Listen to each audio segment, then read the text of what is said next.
I'm especially grateful to our partners at Intuit for sponsoring this forum. Our mission at the Kogod Tax Policy Center is to produce independent research and analysis on tax issues unique and specific to small businesses and entrepreneurs. Emerging entrepreneurs are the new self-employed entrepreneurs who are powering the on-demand digital economy or the sharing economy. Most folks that are going into this have not mentally said, I'm going to be a small business, even though the tax code says you are now a small business.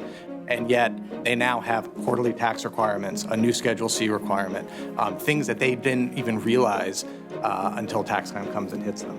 The sharing economy hurts the tax system where it's weakest. We have low compliance rates among small businesses, and we have very high compliance costs for small businesses. You ought to be able to have access to not just the platform you're working on, but integrated into that or closely aligned with that, a tax platform. Let's celebrate entrepreneurship and try to incentivize government that when they come across a self-employed person or an entrepreneur, their first touch should be, how can we help you?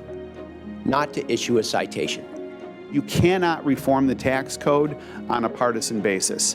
It's impossible to do. The last time the federal government looked at this contingent workforce or on-demand or independent contractor sector of our workforce was 2005.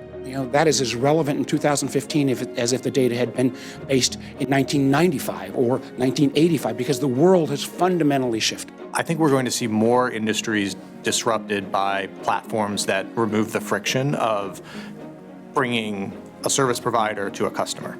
And I think the key for tax reform is to identify every single barrier that gets in the way of that seamless transaction, and then get rid of the barrier. So you're not just talking about tax compliance, you're talking about all sorts of compliance issues. Uber right now is facing issues around disability rights. The ADA is kicking in and all that stuff. So you have to actually ask yourself, okay, what are the mechanisms and what does the person then have, or a company have to offer if they're going to take on these new parameters? As first-time business owners with little or no prior experience with the requirements of self-employment taxes, many emerging entrepreneurs are finding out for the very first time when they go to file their taxes in April that they're liable for underpayment penalties. If the economy just stays the same size, but the sharing economy gets bigger, our tax problems grow. My prediction is 2017 is the year for tax reform. I think it's true because, number one, nobody is defending the status quo.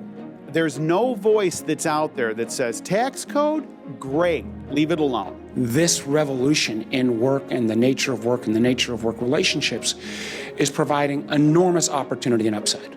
It is as much innovation as anything, kind of when we think about the fundamentals of work, of anything that we've seen in the last 100 years.